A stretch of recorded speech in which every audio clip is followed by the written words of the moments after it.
Peace. You are tuned into Edible Activists with your host and favorite edible activist, Melissa L. Jones. On this show, we honor Black people and their stories in food and agriculture, celebrating legacy, traditions, contributions, and creativity that all stem from the land. So tune in and let's get started.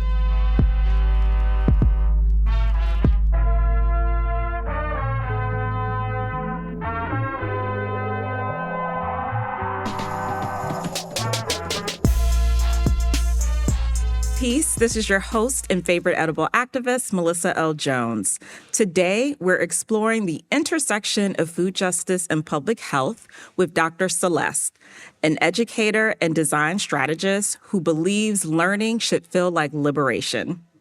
As the director of the Public Health Scholars Program at American University, she's shaping the next generation of leaders and previously taught the powerful course, Food Justice Matters, now making its return to the classroom. In our conversation, we'll reimagine what public health looks like in today's political climate and explore how policy, community power, and creativity can shape a more just future for us all. Welcome, Dr. Celeste. Thank you. I appreciate it. I am so thrilled to see you. It's been years. And I think the last time we saw each other was on Zoom. Oh, gosh. Social media can make it feel like it's been yesterday, because even when I was connecting with you over LinkedIn a few days ago, still feels like yesterday, but goodness. I love an in-person connection. It's good to see you, and I'm happy to have you on the show. Thank you. A little background. It was a few years, I think it was during COVID when everything was turning virtual. And I don't remember exactly how we connected, but Dr. Celeste invited myself and Ronnie Reb of the Green Scheme to speak to her students. It was a food justice class that she was teaching. And I was like, bet, this is dope. Oh, thank you. Thank you. So I'm excited to actually learn more about its return and to share with the audience about what the course has been like. But you have had a journey in public health. All over. You have been all over. You go to Celeste LinkedIn. I'm like, damn, she's been doing it. But you have been steeped in this work, and I'm just excited that we get to have this conversation around the intersection of public health and food justice, and even more so now. Listen. In this interesting time. What a time it is. What a time it is, honey. So we're going to dive in, y'all. So we always like to start with a good origin, Dr. Celeste. And so what drew you to this work, and what personal experiences shaped the way that you approach public health and food justice today? Absolutely. So I think I relate to my students so much because I came into public health 19 years old. I wanted to be a doctor or a dentist or something that smart young Black girls who do science really well get pushed to do. But I was also really into social justice work. And so I came into public health during an internship during college here in DC. And this is before we were talking about health equity. We were just talking about disparities. And I saw the data. Black folks were dying or were sick, and we couldn't explain why. And I said, racism. Right? 19 years old. I was like, that's racism. And of course, I don't have the training or the tools to yet prove that, but I knew from my own personal experiences what it was. And so I knew at that moment, I got to talk about this. I want to, and I remember saying this. I set out from that moment. I said, I want to be a liaison between communities and the people making decisions. I've since changed that from being a liaison to just being a bridge. I don't need to speak for anyone in their experiences, but I do want to help people get into the rooms at the right tables, create their own tables, bring people to them, right? What does that bridge look like, and how can I make those connections so that people can talk about their experiences, so people can design their own experiences, so people can tell people who are making these decisions, no, this is what it needs to be. And I came to food just because it's a full expression of all the things public health. You know, we look at the food system and it's like, that's every single thing that we advocate for in public health. in this like very like nuanced system. And so it just made sense to me when I started paying attention to it.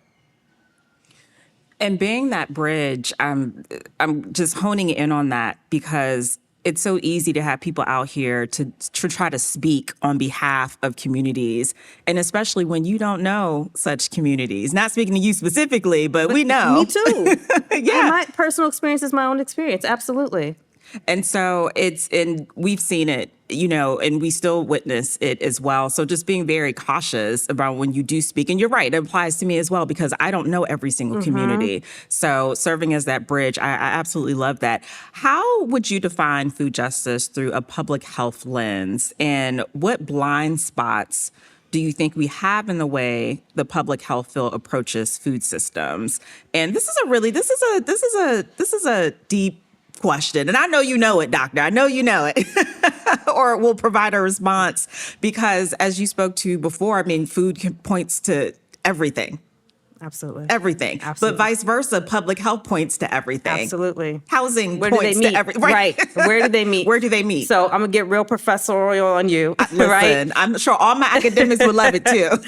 So when we think about food justice through a public health lens, right, we want to ensure that everyone has equitable access to not only nutritious, affordable, and culturally meaningful food, right, but also what are the conditions that made that food accessible in the first place, right? So we have to think about the safe jobs. Are people living safe jobs? Are people making livable wages? Do people have stable housing? What's transportation look like? And then that community self-determination. All those things have to happen before you even get access to that apple, right? So food justice isn't just about, in this public health sense, calories or nutrients, which are important, but then we think about, right, this whole entire system of justice, right, which is really having power. Usually when I teach, I break down, okay, we're talking about food, now let's talk about the justice part. And that justice part might even have to shift to sovereignty, right? Like maybe justice isn't fully encompassing what we're trying to do.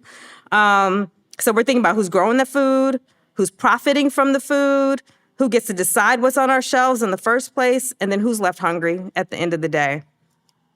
So then we think about public health and like traditional public health.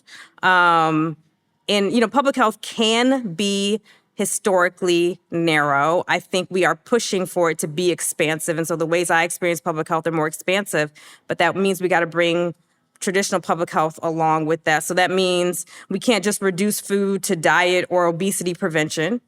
Very important, but also we have to think about structures. What are the structures that are in place? So again, that labor exploitation, land dispossession, corporate concentrations, and systemic racism.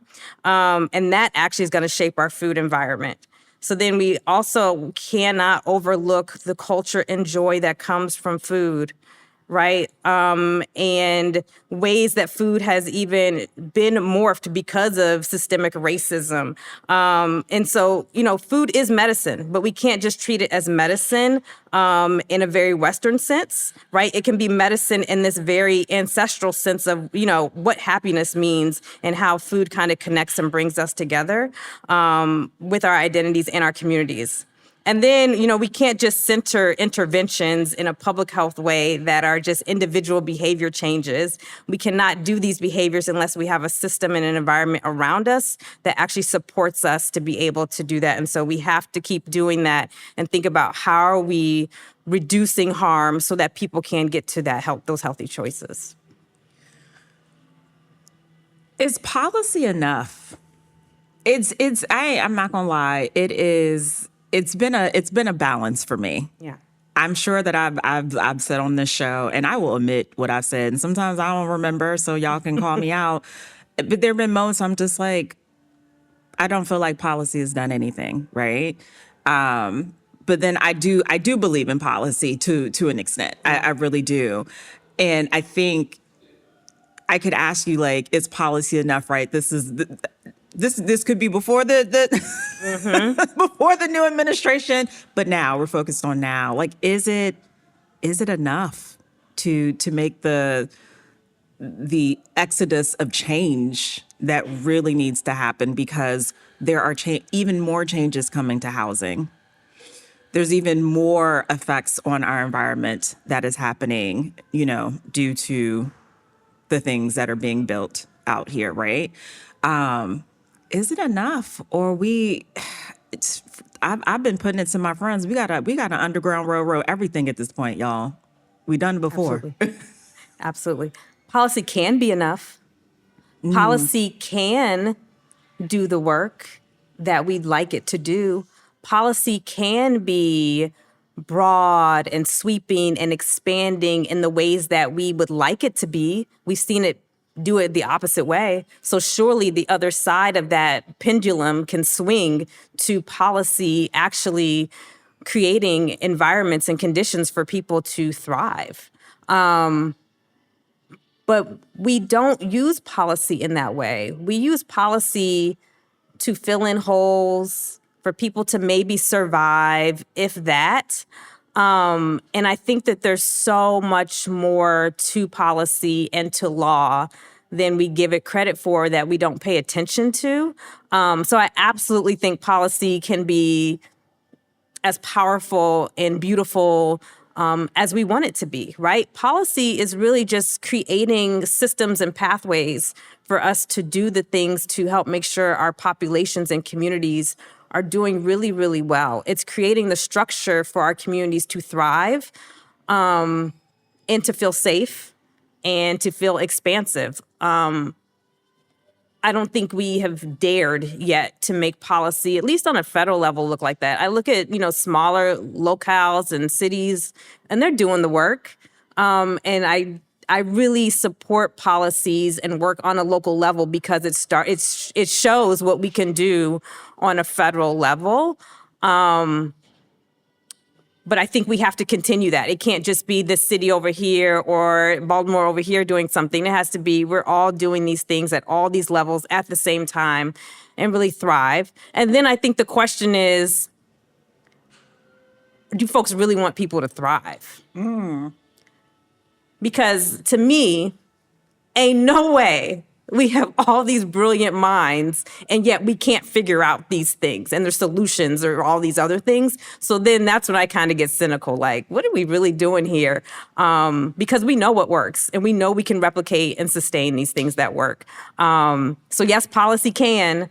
Are the folks who are writing it and making it happen willing to make it get there? Oh goodness! I wish I had a cowbell just to ring it on in. All right.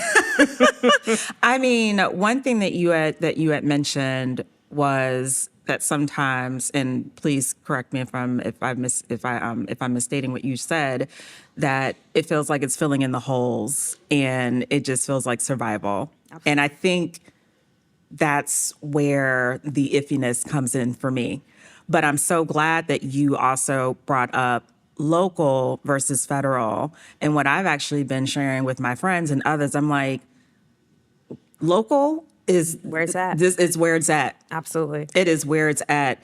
And I have to thank my last job for learning more, understanding more about local municipalities and just understanding the power of local government. And it comes with age too, right? So, I'm talking, we probably around the same age, Celeste, seasoned. Yes. So we, definitely appreciative of like local government, and there is power in local government. And so I'm glad that you tossed out, like the local versus the federal.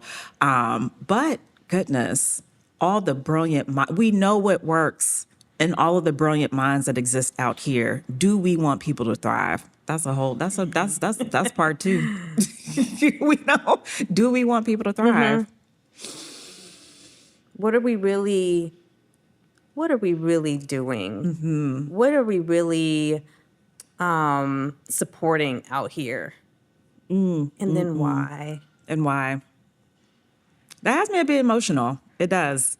It really does. Oh my gosh. It's, I got emotional on Friday in class. I was teaching my intro to public health class.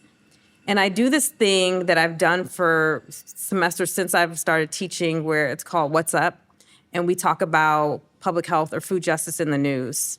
And I have the students present a current event, and it has to be like this was posted in the news a couple days ago, and you present it to the class. We might do an activity around it. Last spring semester, I didn't know what to do because the news was not great. And in real time, I could not teach to it, right? If someone usually presents an article, I can talk about it, how it's going to impact public health or, the food system. But I had not yet had a reaction because of so much stuff happening every day in current events. So I cut it out for this semester because I knew I couldn't responsibly react in class. And so I was telling my intro to public health class this, like, hey, I don't bring up a lot of current events. I'm teaching you all the foundations of public health because I want to be a good steward of the profession, right? I want to make sure that you are getting the right information. And what happens yesterday isn't, it got turned around or a court shut it down the next day. And so I can't keep up with it enough to teach it to you for you to take with you. But then as I was teaching, my commentary was coming out, right? I'm trying to teach the systems of public health and how our federal health system is set up. And I was like, HHS has 27 or some agencies under it, and it runs the CDC, and the CDC is supposed to do this. And as I'm saying these words, I am grieving.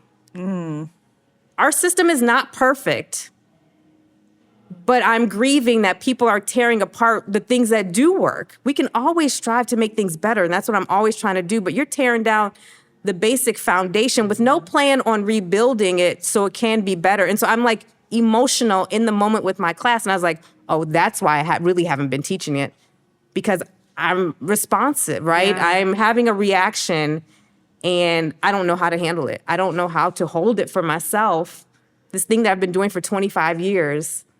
And trying to bring young people into the fold. And I'm like, it's a mess. I don't know what to do. And right, so I'm grieving for my colleagues, myself, the world, the communities we're trying to protect. Because it feels like people are creating policies to intentionally harm. And that is just sick. Yeah. Yeah. I can't even imagine. I mean, not to exclude anybody who is grieving and having, similar emotions, but the public health space, I mean, and no need to like state verbatim, but what has been like the energy, amongst your peers in public health? Like, it has been so turbulent. Even the last week. Absolutely. So turbulent. Absolutely. You have academics whose work is not funded, who's been told that it's wrong. And then you have practitioners who don't even know where to place their passions, their expertise. It's all over the place. I would say this, I always say this about public health folks, we're scrappy. The nature of our work is to figure it out. But the spaces to figure that out are also being dismantled. And so I think people are getting real creative about, okay, I have this skill set, I have this perspective that communities and populations are important. Where can I place that energy? What's the next container for me to do the work until these old traditional systems get figured out? Exactly. Whew. My heart seriously goes out to y'all because it has been, again, it's been rocky for everyone, but like public health, oh my gosh. How do you feel like we can design public health strategies in food systems that feel liberatory, and you like liberation, rather than transactional? Absolutely. I love the word design. I think that's the key. I think you go to folks, you center communities in different communities and ask them what it means for them to feel like, I'm fed. I'm happy with what's on my plate. I feel connected to the folks I'm sharing meals with. I feel healthy. I am energized. All those things. Like, that to me is liberatory. And we have to design it for ourselves. So I liken it to like building a house. And we have many different people who come together to build a house. But who actually lives in it? I know for me, I'm not an architect, but I do want to have some say in the house that I'm living in. I actually want all the say.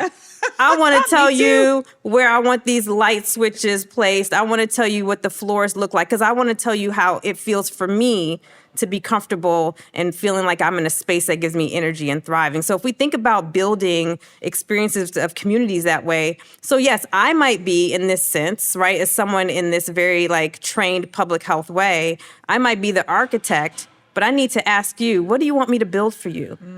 How can I build that for you in a way that's going to feel sustainable and wonderful when I walk away? And I think we have to think about our work in that way. I'm not designing based on what I want to live in. I'm designing based on what you want to live in.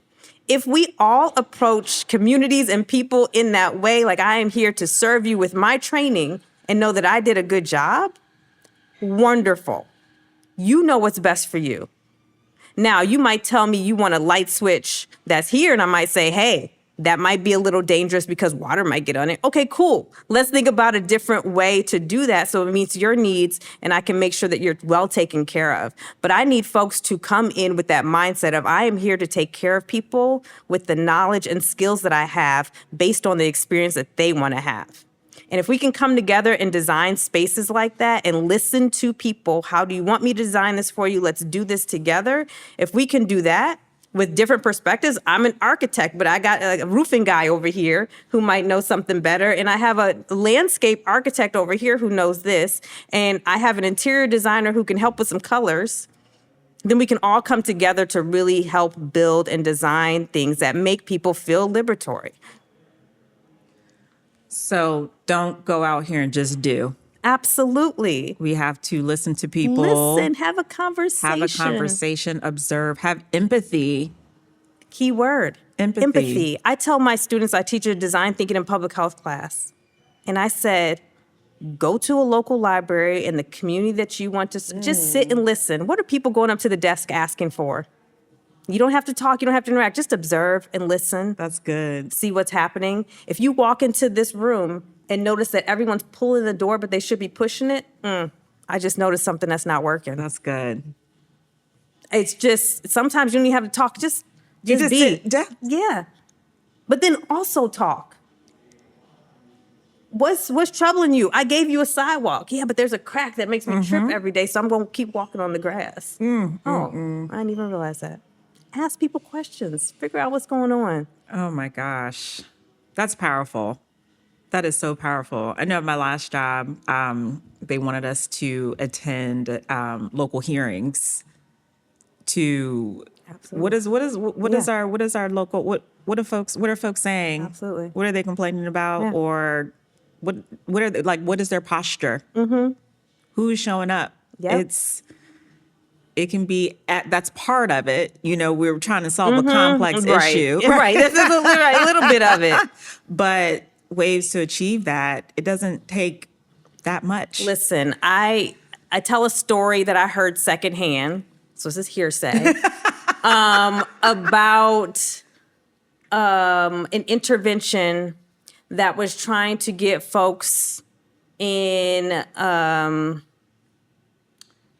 a food desert or whatever you want to call it, access to local, like access to fresh fruits and vegetables. So there was no grocery store in this area. So they decided to put the fresh fruits and vegetables at like the corner store so people could at least get it from there. And then they realized nobody's buying the fresh fruits and vegetables from this corner store. So then they asked the people, why aren't you buying the fresh fruits and vegetables here? They're like, because that's not where you buy fruits and vegetables. You buy fruits and vegetables from a grocery store. Like, don't people deserve the dignity of the culture we have set, at least in this country, that this is where we buy this is where we buy that? Why do I have to be reduced to a corner store and not the grocery store? If you had just asked the question, where would you like to buy fruits and vegetables, you could have probably like saved so much money on that grant you had. And put up something else, like maybe just a little produce stand. Don't rile me up on here, Dr. Celeste. Don't do that. But thank you to the friend for sharing the story. It's not hard. It's not hard to have a conversation, and it's probably the most important thing you can do. Let's talk about your Food Justice Matters Yeah. class. So, which is where I first met Dr. Celeste virtually. Yep. Yep. And I was so excited. Thank you again for that experience. I mean, just to hear that class even existed, I was Yeah. just so excited. And you were teaching it, and I think, did it go away at one point, but then it's coming Yep. back. And so just want to give, our listeners an in for like some of the context and content that you teach in that class. So the way American University has it set up, we have complex problems classes for first-year students to really dig into critical thinking. And so we take these big topics and have them explore that topic to really deepen their critical thinking and not master the subject, really. So they're not mastering food, but we take this journey through food to help them really get this critical thinking skill set, which is super important. So that's first. So it's all first-year students. I sometimes call it high school part 2 in the way that I have to approach the pedagogy of keeping folks connected. And part of it is we have co-curricular activities where we bring in speakers, or you might take a field trip and do all these things to really connect students to the tangible parts of the subject matter. But a lot has changed, right? So I think for me, this semester, having not taught the class for a couple of years, I had to pause, look at all of my materials, and say, students aren't reading academic texts like they used to. There's a lot of information online. And then lastly, how do I incorporate? How do I switch? And then we had this huge catastrophe in 2020 where our food system totally got upended. So I made it very intentional too that our materials, unless they're foundational texts, are from 2020 forward, right? Because what applied back in 2017 is just no longer the case. And so being really intentional about doing that. The other thing too is you have personally inspired me in that way that our students produce podcasts for our class. Yay! As their final project. It's not a big paper, but it's really they first start off individually researching a topic, and then they do interviews with folks to have their interviews for their podcast. And then they get grouped together in podcast group, and they've got their materials. They're now issue area experts, and they've got their stakeholder interviews that they can now produce these podcasts and really have rich, meaningful conversations that took them on the journey over the course of the semester.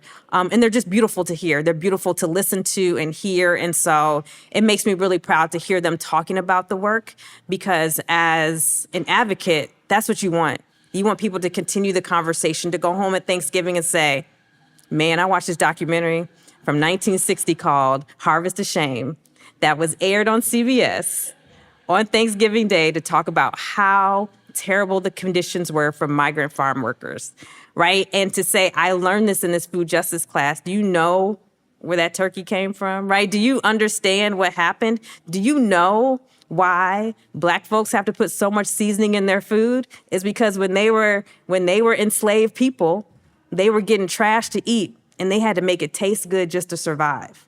That's why food is shaped this way, right? These are the connections. So next time you go criticizing folks for doing something else, man, you're criticizing culture. You're criticizing survival. You're criticizing rising above, right? These systems and figuring out a way to thrive. And so that for me is what I really want students to take out of the classroom, right? And so I try to create a class setting that is going to allow for that critical analysis, that deep cultural appreciation, and then also building in this element of design, right? So we have these issues, and then bringing it back to every week, how might we understand history so that we can create better food systems? So every week I have a how might we statement to get students in this creative mindset of we're here to help solve these problems. I'm not just gonna sit here and understand the historical issues and say, well, it's just terrible out here, but okay, what do I do about it? I want students every day leave the classroom. What am I gonna do about this?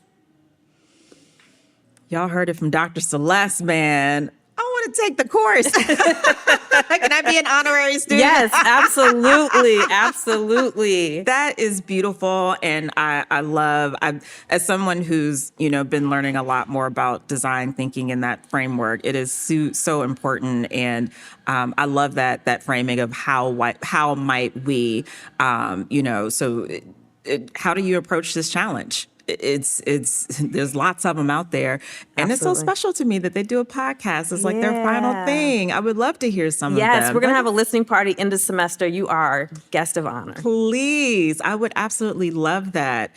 What? How do you navigate teaching and leading in an era? And I think we kind of touched it just a little bit, but where health is often used as a political wedge. And how do we reimagine public health to serve everyone equitably? I can talk. I think for me, every time I get a new classroom full of students, I tell them, what you're about to experience from me is me doing the best I can to train my future colleagues. So yes, they are students, but they're also my future colleagues. I am passing on the work. So to me, it's making sure that they understand the work that they have signed up to receive. So that's always how I enter the space. I'm not looking at it as, can you earn this grade? It's, no, can you help me do this work? The grades are there, whatever. And so that's part of it. I also, in that sense of, okay, you're my future colleagues, I'm teaching you to thrive in the working environment, not this academic environment. And that's really hard because they're like, no, we're in this specific ecosystem right now. But I'm like, yes, this specific ecosystem is not really serving how you go out there. So I try to make sure that every little bit of work that they're doing is building a skill set for the work, the real work of it all. And then I also try to give them these experiences of understanding community and seeing community. It was a 10-minute walk from the metro. Hearing folks on the corner what their conversation was. Sister gave me a compliment on my pants and then said she couldn't cash her cashier's check, right? I'm listening to that. These are real things happening. And so my students in my public health scholars program, they do community service at Thrive, and they take a bus ride from Tinleytown to Columbia Heights. And what they see and experience on that bus is part of their education, right? Get out there. What are folks talking about? What are they doing? What's it like to really work at a nonprofit? Because we know how we think they should be run. Right. But baby, let us tell you. So, I mean, half the time the conversation is students, 17, 18, I don't like the way this organization's run. I think we could do better. Okay. But yes, okay, how would you design the work so that an organization can run? Oh, don't forget, you can't use words that are actually serving the people right now. So how do you figure out that if you're trying to get funding? It's not just understanding the definition of public health or food justice. Is what do I do? How do I actually do that? And so that is how I approach the work. I also approach the work in teaching as an advocate. So I'm trying to let them know, get ready.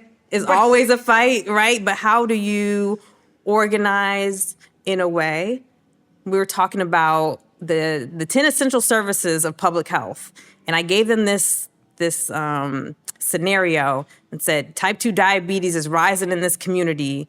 There's no clinics and you're the health commissioner. Which essential service do you start with? And a student said, I start with the one to inform the community that their health is declining. I said, listen, if you got type 2 diabetes rates doubling in a community, there's no bus routes and there's no clinics, I think people know they're sick. I think people might know there's something wrong. But what I would educate the community on is you need your voice to go get heard over here. How do I get them together to then go to the town hall to go say we need these things? So that's me, right? I'm trying to think about like what's the action here, and and kind of help students make those connections to really, really what does it mean to be in community besides this way that we've always taught. So a lot of it is, let's scramble some of that stuff up and rethink what it means to do the work. Dr. Celeste, I'm not trying to sound doom and gloom here, but what are some of the things what has you on edge right now? Like what, because listen, everything in perspective. Yeah. I told my therapist I just want to be delusional and dilly and dally. They told us black girls to dilly dally, okay? Oh my goodness. Because Wouldn't it be so nice? Wouldn't it be nice? Yes. Wouldn't it be nice? But I can't just dilly dally. Nope. Can't just dilly dally. But what are some of the things that 2026, I don't know what 2020, I don't know. I'm afraid of what 2026 might look like, right? What are some of we know that the challenges that we have right now, but are there some other like bigger challenges or just some other layers on top of the challenges that exist right now that like we need to be prepared for this upcoming new year? I think I've watched enough apocalyptic type of movies that Me and you both. I'm thinking about individual survival. Like, Facts. can I run a mile if I need to be running? Do Can I I know start how a to fire? arm myself? Can I start a fire? Even telling my family, like, the fire's in California enough. So I'm not even talking about violence, right? So, Right, yeah, not that type of fire. But, We know. but if we're talking about the fires in California that happened, and folks were talking about they parked in reverse in their driveway so they could leave. They had 30 extra seconds instead of, to pull out of their driveway. It's like that kind of stuff that we have never had to think about, right? And so I'm telling my family, make sure you have go bags ready, right? So how do you have a bag ready to go so that you have to run out the house? It's that kind of stuff. And I hope that doesn't have to happen, but we have to shift our mentality a little bit to be ready, right? Yeah. It's just a be ready, ready. kind of mentality. And I think that's what it is. I think sometimes for those of us who are like rainbows and butterflies and wish the best for the world, we forget to have this like risk management part over here too. It's like, but just in case. Yeah. And so for me, that's what it is. It's like, I'm planning for these big, beautiful things, but just in case, how do I make sure that we're taken care of? Yeah. There was a post, my girlfriend actually posted it. It was brown yogi girl. I think she's in Minnesota. She made a post. She said, "We are facing an epidemic of gun violence, mass shootings, healthcare failures, drug addiction, inequality, mental health crisis, and the list goes on." I felt like we were already in that epidemic before. Yeah. But it's just heightened. And just even the things that I see in my community, again, observant. I might not have my design thinking cap on, but I am so observant. I've always been a curious child, even since I was little. I asked my mom. I used to run into poles looking at people. That's just me. But I've been observing my community a lot, and I'm uptown. I'm further up, closer to quote unquote suburbs, and just the things that I see in my own DC community. And it makes me sad. It makes me nervous. And it's I got lots of questions and lots of concerns, but I would joke a lot, especially a couple years back, because people always ask me, "Oh, Melissa, you talk to a lot of girls and farmers. Are you a farmer? Do you grow?" No, I'm not. I'm like, I got y'all for a reason. I'm gonna go run back to y'all, but I know who I'm gonna be tapping within the next few months. I've been talking to my mother and my parents about what I want them to build at their house, and not to scare people, but I do think that we do need to be in that for real. Absolutely. Preparation mode. Absolutely. Well, first of all, you are thinking like a designer. Designers do three things: noticing, sense making, and then experimenting. Oh, thank you. So you're noticing, right? And I think am. we're all noticing things and we're trying to make sense of it. Like, what's the story here? What's really going on? And then how might we? right? You're doing that. You're telling your family, this is what I think you should be designing. Like, you're a designer. Yeah, absolutely. Okay, well, I'm a designer, Yes. y'all. Yes. But even when I think about like the apartment complex that, DC housing has always been interesting, Yeah. y'all. It always has. But I just think about just the upcoming changing for like that they want to make for the housing, in DC, like everywhere. And I'm like, this is not good, y'all, because I'm observant Absolutely. of where I live. And this is not going to look good in the next 2 years or sooner. So it's a lot. So I don't want to be doom and gloom, but just and again, it's all connected, the food, health. Yeah, who's going to afford the homes? Who's going to be able to afford to work in restaurants? Who's serving? While there's new buildings being built right outside of my new apartment, I got so many questions. Listen, and half of them are empty. Oh, I know. Yes.